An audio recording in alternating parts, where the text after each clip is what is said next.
Sur le plateau TV L'Expression, on a le plaisir de recevoir, qui ne le connaît pas, dans l'immobilier, Henri Buzicazo. Salut Henri. Bonjour Jérôme. Donc Henri, plusieurs casquettes en tout cas. Là, tu vas venir nous parler du partage des mandats. C'est important puisque tu es le président de l'association Partage Plus. Sur le terrain, ça s'appelle Listigo, c'est les agents immobiliers. C'est la marque commerciale, on va dire, commerciale. le nom de la plateforme. En tout cas, il y a une chose qu'il faut retenir. Je sais que toi, depuis que tu fais de l'immobilier, tu le sais bien, il faut partager les mandats. Oui. Je dirais même, allez, deux choses. On vit une période historiquement difficile pour l'immobilier. Voilà. Et allez, je vais tout dire, c'est la crise sûrement la plus profonde que j'ai connue, presque 35 ans d'expérience, et sûrement la plus durable. Alors ça veut dire quoi? C'est pas la fin du monde, ça veut dire que dans ces périodes-là, il faut pousser en mêlée. On a en commun le goût pour le rugby. Il faut additionner les forces, que ce soit face au pouvoir public, pour avoir un même message, une même demande, le ministre sera là demain, ou que ce soit de manière commerciale. Additionner les forces. Le mandat exclusif et son partage, c'est ça en fait. C'est une solution, c'est l'arme fatale, dans les temps difficiles comme dans les autres, pour gagner commercialement et avoir une autre image auprès des clients d'ailleurs. L'image de l'efficacité partagée et non pas du Far West. Voilà. Oui, parce que le client pense souvent que c'est le Far West, que les agents immobiliers se tirent la bourse, ce qui est parfois vrai. Mais les agents immobiliers quand même se serrent les coudes et partagent le mandat. Juste, je voulais te dire, parce que tu as rentré les mandats, moi aussi, c'est qu'aujourd'hui, de partager du mandat avec Listigo, c'est un formidable argument à donner et une contre-objection à donner à une objection que va nous donner le vendeur. Alors le vendeur, qu'est-ce qu'il souhaite?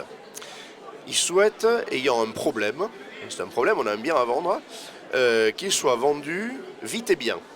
Bon, c'est-à-dire à un prix ajusté et dans des délais très brefs. Il veut de l'efficacité. Et là, il y a deux sujets. Comment se fait-il qu'un mandat sur 5 seulement en France soit exclusif? C'est-à-dire comment les agents immobiliers peuvent-ils s'accommoder que la confiance ne leur soit donnée que dans un cas sur 5? Pour l'acte le plus important commercialement qu'on puisse faire dans une vie. Qu'est-ce qu'on peut faire de plus engageant que de vendre un bien qui vaut 200, 300, 500 000 euros? Rien. Bon. Après, c'est des questions de santé. Les gros enjeux, c'est ça. Eh bien non, on ne va pas faire confiance à une personne. C'est pas jouable, ça. On va donner la confiance à une personne. Mais le second sujet, c'est que je ne veux pas perdre de chance que mon bien soit vendu.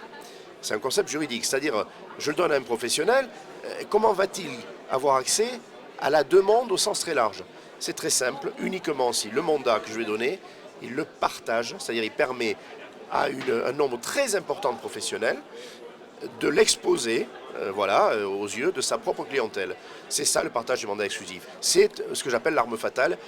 La performance commerciale, on sait qu'elle est multipliée par 5 quand on prend un mandat exclusif au profit du client vendeur et au profit de celui aussi qui cherche un bien, puisque où qu'il aille, il sait qu'il a une offre très large. En fait, le client vendeur pense qu'il a beaucoup plus de chances de réussir dans son acte en donnant à 10 agences, alors que c'est le contraire. Alors c'est le contraire, et puis il va donner son bien à 5 ou 10 agences, ce qui veut dire qu'il ne va pas le donner ni à 20, ni à 100, ni à 200. Il va se priver de chance. Typiquement, je rencontrais l'autre jour un ami en Normandie qui vend sa maison. Je lui demande à qui il l'a confié. Il me dit qu'il n'a pas confié de mandat exclusif, alors je lui dis ce que je viens de dire. Et puis il me dit, mais je voudrais que mon bien il soit également exposé auprès des Parisiens. Parce qu'il y a beaucoup de Parisiens qui achètent en Normandie. Ah, je dis, mais il y a une solution. C'est le confier à un professionnel qui va être sur une plateforme de partage. Listigo, c'est ça. Bien sûr que sur la plateforme de partage, il y a des professionnels de la capitale, ou bordelais ou lyonnais qui ont envie d'acheter en Normandie. Voilà, c'est ça l'histoire, c'est le gage de l'efficacité, et c'est pas en multipliant les mandats simples qu'on va aller au bout de l'exercice. Une clé d'entrée et l'universalité des professionnels derrière. En gros, c'est pas en multipliant le nombre de mandats qu'on vend qu'on multiplie ses chances de vendre.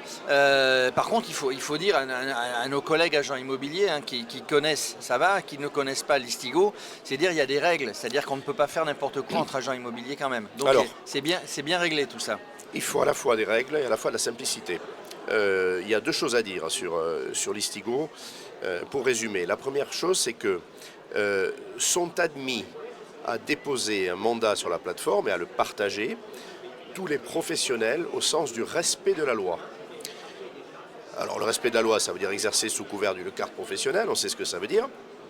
On est ici sur le congrès de la FNAIM. Ça veut dire aussi respecter la déontologie et l'éthique.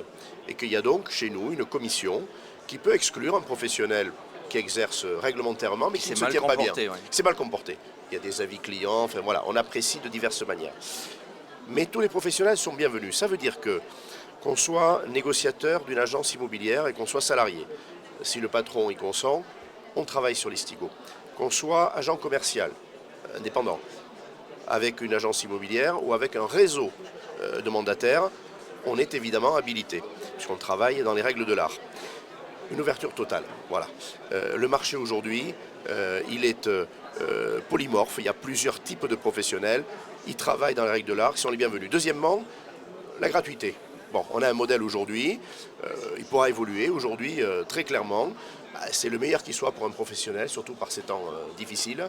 Ça ne coûte rien, voilà, ça ne coûte rien et on a tenu à avoir cette accessibilité.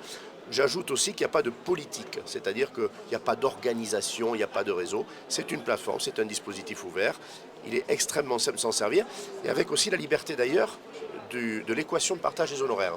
C'est un point important. Le partage, on se dit, c'est 50-50, pas forcément. Je suis titulaire de mandat. Si j'estime que j'ai eu beaucoup de mal à rentrer ce mandat, eh bien, je peux souhaiter 70% des honoraires. Tu estimes qu'il y a plus de mérite sur la vente et tu l'indiques. Donc tout ça est prévu à l'avance. Tout ça est complètement transparent. C'est une règle du jeu établie et ça se passe sans heurts jusqu'au bout. Voilà, avec une commission qui règle les litiges quand il y en a, mais j'imagine qu'il n'y en a pas énormément, puisque la règle du jeu, le règlement, il est bien établi à l'avance. On compte sur les doigts d'une main, depuis l'origine de l'Istigo, les problèmes qui se sont posés, ils ont tous été résolus. Voilà, si on ne savait pas ce qu'était l'Istigo, on en sait un petit peu plus. Je pense que tu les as convaincus, Henri. Je pense qu'il y a de plus en plus d'agents qui vont partager les mandats et qui plus est avec l'Istigo. Je l'espère et le message c'est que quand les temps sont très durs, je ne mâche pas mes mots pour le dire, on peut me le reprocher. Pour moi il n'y a pas de discours commercial quand il s'agit de constater la réalité économique. Le discours commercial c'est pour dire est-ce qu'on peut s'en sortir, est-ce qu'on peut gagner sur ce fond de marché. Oui on peut gagner, mais les pratiques doivent évoluer et les pratiques encore une fois c'est de partager, y compris au plan politique. On ne va pas s'adresser au pouvoir public en divisant. Ce congrès, je vois aujourd'hui qu'il a d'ailleurs cette caractéristique. Ce matin, il y avait une séquence historique. Les patrons de grands réseaux de franchises ou coopératifs de transactions parlaient les uns à côté des autres au public du congrès. Ça s'était jamais vu. En gros d'une seule voix. Oui, en gros d'une seule voix. Il parlait d'un même métier, avec des valeurs communes et puis des identités différentes. Eh bien c'est ça, voilà. Je trouve qu'aujourd'hui, ça matérialise une évolution considérable. Alors, il n'y a pas encore aujourd'hui les réseaux de mandataires largement au sein de la FNAIM. Je le regrette. J'en fais pas mystère. Pour moi, ce sont des acteurs significatifs. En tout cas, une profession à la fois ouverte, rassemblée. Elle triomphera à ces conditions-là des circonstances. Voilà, merci Henri, c'est la conclusion. Ensemble, on va gagner.